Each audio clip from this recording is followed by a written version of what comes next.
প্রাচীনকালে হিমালয়ের উত্তর প্রান্তে এক মহাশান্ত বরফ ঢাকা পর্বত ছিল, কৈলাস। তুষারাবৃত শৃঙ্গ, গভীর নীরবতা আর চারপাশে গঙ্গার উচ্ছ্রোত, সব মিলিয়ে এক অপার্থিব পরিবেশ। দেবতারা বিশ্বাস করতেন এই পর্বতই স্বর্গ আর পৃথিবীর মাঝে সংযোগস্থল। একদিন দেবতারা ভগবান শিবের কাছে গেলেন। তারা প্রণাম করে বললেন, হে মহাদেব, আপনি সর্বত্র বিরাজ করেন, কিন্তু আপনার নিজ আবাস হিসেবে কৈলাসকে কেন বেছে নিলেন?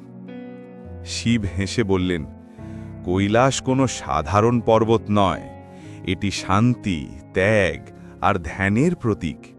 আমি বিশ্বনাথ হলেও বিশ্বের কোলাহল থেকে দূরে এই স্থানে বসে সৃষ্টিকে রক্ষা করি।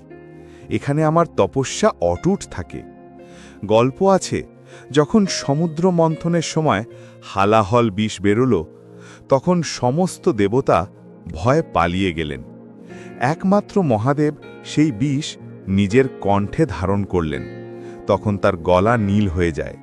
তিনি নীলকণ্ঠ নামে খ্যাত হন। সেই প্রচণ্ড তাপ থেকে মুক্তি পেতে তিনি উত্তরের এই শীতল পর্বতে আশ্রয় নেন।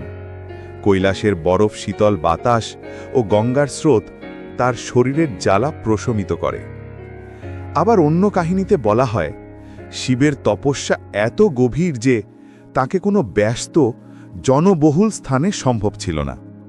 কৈলাস ছিল নির্জন, শ্বেতশুভ্র ও অলৌকিক শক্তিতে ভরপুর। এখানে বসেই তিনি সমগ্র সৃষ্টি, পালন আর সংহার নিয়ে ভাবেন। পার্বতীও কৈলাসকে পছন্দ করতেন। তিনি হিমালয়ের কন্যা, তাই হিমালয়ের কোলে কৈলাস তার কাছে মাতৃভূমির মতো। এই কারণে শিব পার্বতী উভয়ই কৈলাসকে গৃহ হিসেবে গ্রহণ করেন। কৈলাসকে ঘিরে আরেকটি জনপ্রিয় কিংবদন্তি আছে। একদিন নারদ মুনি ভগবান বিষ্ণুর কাছে এসে কৈলাসের মাহাত্ম্য বর্ণনা করতে লাগলেন। বিষ্ণু বললেন, কৈলাস কেবল একটি পাহাড় নয়, এটি তপস্যার কেন্দ্র। যে কেউ এই পর্বতের স্মরণ করে তার অন্তরের অন্ধকার দূর হয়।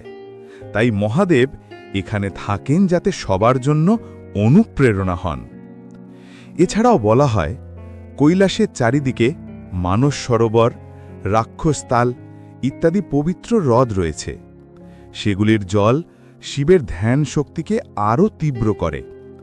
দেব ঋষিরা কৈলাসে এসে ধ্যান করলে মুক্তি লাভ করেন। শেষে শিব ভক্তদের উদ্দেশ্যে বললেন, কৈলাস কেবল আমার আবাস নয়, এটি প্রত্যেকের অন্তরের প্রতীক।